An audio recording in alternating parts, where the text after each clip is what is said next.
ನೀವು ಯಾವ ಕಡೆಯಿಂದ ಬಂದ್ರಿ ನೀವು? ಹಿಂಗಿನ ಬಂದು ಗಾಡಿಯಲ್ಲಿ ತಾನೇ ಬಂದದ್ದು? ಅಲ್ಲ ಸರ್, ಹೋಗ್ಬೇಕಾದ್ರೆ ಒಂದು ಸ್ವಲ್ಪ ಉಗಿಯೋದು ಕಮ್ಮಿ ಮಾಡಿ ಸರ್. ನಾನು ಈಗ ಬರಲಿಲ್ಲ. ಎಷ್ಟೊತ್ತ ಆಯ್ತು ನೀವು ಬಂದು? ಬಂದು ಸುಮಾರು ಹೊತ್ತಾಯ್ತು. ಅಲ್ಲ ಸುಮಾರು ಅಲ್ಲ, ನಾನು ಅದನ್ನೇ ನಿಮ್ಗೆ ಹುಡುಕೊಂಡು ಬಂದೆ. ನಾನು ಅಲ್ಲಿ ಹುಡುಕ್ತಾ ಇದ್ದೆ, ನೀವು ಅಲ್ಕೊಂಡಿಲ್ವಲ್ಲ. ಬಂದು 1.5 ಗಂಟೆ ಆಯ್ತು. 1.5 ಗಂಟೆ ಆಯ್ತಾ? ಯಾಕೆಂದ್ರೆ ಬರ್ಬೇಕಾದ್ರೆ ಉಗಿದು ಬಿಟ್ರು. ಯಾರೋ ಗೊತ್ತಿಲ್ಲ, ನಿಮ್ ತರನೇ ಇದ್ರು. ಇಲ್ಲ ಸರ್, ನಾನು ಬಂದು 1.5 ಗಂಟೆ ಆಯ್ತು. ನಾನೇ ಯಾಕೆ ಉಗಿಯೋರು ಸರ್? ನನ್ಗೆ ಅದೇ ಬೇಜಾರಾಗೋಯ್ತು. ನಾನು ಬೇರೆ ಅಲ್ಲೇ ನಿಲ್ಲಿಸಿದ್ದೆ, ಕೆಲಸ ತಾವಿದ್ದೆ. ನಾನು ನಮ್ಮ ತಾರ್ತಾವಿದ್ದೆ. ಅದೇ ಈಗ ನೀವು ಇದು ಕೆಲಸ ಮಾಡಿಸ್ತಾ ಇದ್ದೀರಾ? ನಾನು ಅದೇ ಕೇಳ್ದೆ. ಇಲ್ಲಿ ಬಂದಾಗ ಅಲ್ಲಿ ಅವ್ರು ಹೇಳಿದ್ರು, ಒಬ್ರು ಅಲ್ಲಿ ಕೆಲಸ ಮಾಡಿಸ್ತಾ ಇರ್ತಾರೆ ಹೋಗಿ ಅಂತಂದ್ರು. ನಾನು ಹಿಂಗೆ ಸ್ಟ್ರೈಟ್ ಆಗ್ಬಿಟ್ಟು ಅಲ್ಲಿ ಬಂದೆ ಆ ಕಡೆಯಿಂದ. ಎಂತರ್ಲಿ ನೀವು? ಎಂತಲ್ಲಿದ್ದೀರಿ ನೀವು? ನಾವು ಬೈಕಲ್ಲೇ ಬಂದದ್ದು. ನಾವು ಮಾರ್ಕೆಟಿಂಗ್ ಮಾಡ್ತೀವಿ, ನಮ್ದು ಕೆಲಸ ಅದೇನೆ. ಉಗ್ದ ನೀವೇ ಅನ್ಕೊಂಡು ನಾನು ಬಂದೆ. ನೀವು ಸುಳ್ಳು ಹೇಳ್ಬೇಡಿ ಅಣ್ಣ. ಯಾಕೆಂದ್ರೆ ನಾವು 1.5 ಗಂಟೆ ಆಯ್ತಪ್ಪ ಇಲ್ಲಿದ್ದೀವಿ. ಅಲ್ಲ ಯಾರೇ ಅಲ್ಲಿ ನನಗೆ ಏನಂತ ನೀವು ಪಾಪ ದೊಡ್ಡವರು ತಿಳ್ಕೊಂಡಿರ್ತೀರಿ ನೀವು. ನಾವು 2 ಕಾಲಲ್ಲ ಬಂದಿದ್ದು ನಾವು ಇಲ್ಲಿ. ಅಲ್ಲ ನನ್ಗೆ ಗೊತ್ತಾಯ್ತು ನೀವು ಅಂದ್ರೆ ಯಾರೀಗ ನಾನು ಉಗ್ದುಬಿಟ್ಟು ನಾನು ಮಾಡಿಲ್ಲ ಅಂತ ಹೇಳ್ಕೊಳಕಾಯ್ತದ? ನಾವು ಸಲ್ಲೆ ಸಾರಿ ಕೇಳ್ತೀವಿ. ಅದು RMD ಬೇರೆ, ಅದೇನೋ ಬಾಯಿಗೆಲ್ಲ ಹಾಕೊಂಡ್ ಬೇರೆ ನೀವು ಬರ್ತೀರಿ. ನನ್ಗೆ ಮಕ್ಕೆಲ್ಲ ಆರ್ಬಿಡ್ತು. ನನಗೆ ಏನು ಹಾಕಲ್ಲ, ಅವೆಲ್ಲ ನಮ್ಗೆ ಅಭ್ಯಾಸ. ನಂಗೆ ಸಕ್ಕತ್ ಬೇಜಾರಾಗೋಯ್ತಣ್ಣ. ಯಾವತ್ತು ಹಿಂಗ್ ಮಾಡಕ್ ಹೋಗ್ಬೇಡಿ ಅಣ್ಣ. ನಾನು ಅದನ್ನೇ ಹೇಳುವಂತ ಬಂದೆ. ಸಿಗರೇಟ್ ಸೇದಲ್ಲ, ಇನ್ನು ಅದ ಅಲ್ಲ ಸಿಗರೇಟ್ ಸೇದೆ ಹೋದ್ರು ಇದು ಹಾಕೋತಾರಲ್ಲ ಬಾಯಿಗೆ. ಈ ತರ ಮಾಡ್ಲೇಬೇಡಿ ಅಣ್ಣ ಯಾವತ್ತು ಅಣ್ಣ. ನಿಮ್ ದಯಮಾಡಿ.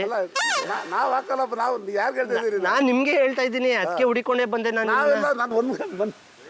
ಒಂದು ಗಂಟೆ ಶೇಖರ ಯಾರ ಉಟ್ಕೊಂಡ್ರಂತ ಈಗ ನಾನು ಬಂದೆ ಸತ್ತಾಯ್ತು.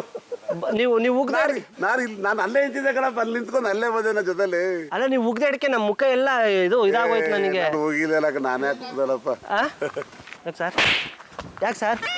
ನಮ್ಮಪ್ಪ ನಿಂತಾರೆ ಉಗಿದ್ ಬಂದೆ. ನನ್ನ ಮುಖಕ್ಕೆ ಬಟ್ಟೆಗೆಲ್ಲ ಅಂತ ಬಂದವನೆ.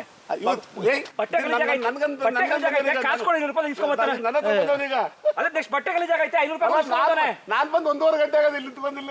ಅವ್ರು 1.5 ಗಂಟೆಯಿಂದ ಉಗ್ದು ಬಿಟ್ಟು ಹೋದ್ರಿ ಸರ್. ಆಯ್ತಲ್ಲ ನಮ್ಮಪ್ಪ 500 ರೂಪಾಯಿ ಕಿತ್ಕೊಂಡ್ ಬಂದವನ ನನ್ನ ಮಗನ. ಅಲ್ಲಿ ಸೇಕ ಬಡ್ಡಿ ಬೇಗ ಅಣ್ಣ ಉಗಿಲಿಲ್ವಣ್ಣ ನೀವು? ಅಲ್ಲ ಉಗಿದು ಬಿಟ್ಟು ನೀವು ಹಿಂಗ್ ಮಾಡಿದ್ರೆ ಹೆಂಗೆ? ಸಾಕು ಬಿಡ್ಲ. ಆಯ್ತು ಬಿಡಿ ಹೋಯ್ತೀನಿ ಬರ್ತೀನಿ. ನೆಕ್ಸ್ಟ್ ನನ್ನ ಮೇಕಪ್ ಎಲ್ಲ ಹಾಳಾಗೋಯ್ತು. ಯಾರು ಕೇಳ್ತಾರೆ? ಈಗ ಇವ್ರು ಒಗ್ದಿಲ್ವಂತೆ.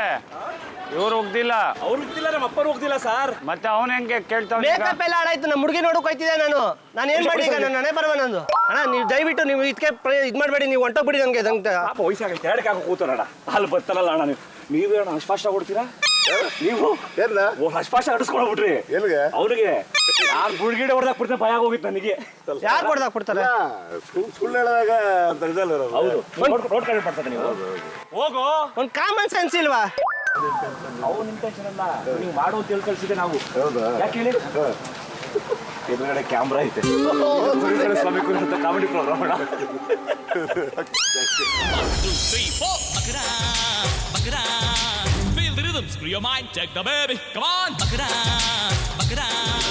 ದಯವಿಟ್ಟು ಕ್ಷಮಿಸಿ, ಇದು ತಮಾಷೆಗಾಗಿ, ನಿಮ್ಮನ್ನ ನಗಿಸೋ ಉದ್ದೇಶಕ್ಕಾಗಿ ಅದ್ಭುತವಾದ ಕತೆ ಹೊಂದಿರುವ ರೂಬಿ ಸಿನಿಮಾ ಚಿತ್ರತಂಡದಿಂದ ಒಂದು ಪ್ರೀತಿಯ ಕಾಣಿಕೆ ಅಣ್ಣನಿಗೆ. ದಯವಿಟ್ಟು ತಾವು ಸ್ವೀಕರಿಸಬೇಕಿದು. ಈ ತರ ತುಂಬಾ ನಡೀತಾವೆ ಘಟನೆಗಳು, ಕರೆಕ್ಟ್ ಅಲ್ವಾ? ನಾವೇನೋ ಕಾಮಿಡಿಯಾಗಿ ಮಾಡಿದ್ವಿ, ಬಟ್ ಈ ತರ ಘಟನೆಗಳು ನಡೀತಾವೆ. ನಾವು ಧೈರ್ಯವಾಗಿರ್ಬೇಕು, ಕರೆಕ್ಟ್ ಅಲ್ವಾ? ನಮ್ದೇನೋ ತಪ್ಪಿಲ್ಲ ಅಂದಾಗ ನಾವು ಧೈರ್ಯವಾಗಿ ಎದುರಿಸಬೇಕು. ಅದೇ ಮಾಡಿದ್ರಿ ನೀವು. ಸೊ ಇದು ಪ್ರತಿಯೊಬ್ಬರು ಮಾಡ್ಬೇಕು, ಕರೆಕ್ಟ್ ಅಲ್ವಾ? ಸೊ ಹಂಗೇನೋ ತೊಂದರೆ ಆದಾಗ ಪೊಲೀಸ್ನವ್ರು ಇದ್ದಾರೆ, ಪಬ್ಲಿಕ್ ಇದೆ, ಕರೆಕ್ಟ್ ಅಲ್ವಾ? ಸೊ ಹಿಂಗಾಗಿ ಒಬ್ರಿಗೊಬ್ರು ಸಪೋರ್ಟ್ ಮಾಡಿದ್ರೆ ಚೆನ್ನಾಗಿರುತ್ತೆ ಅಂತ. ಸರಿ ಅಣ್ಣ, ಧನ್ಯವಾದಗಳು. Thank you.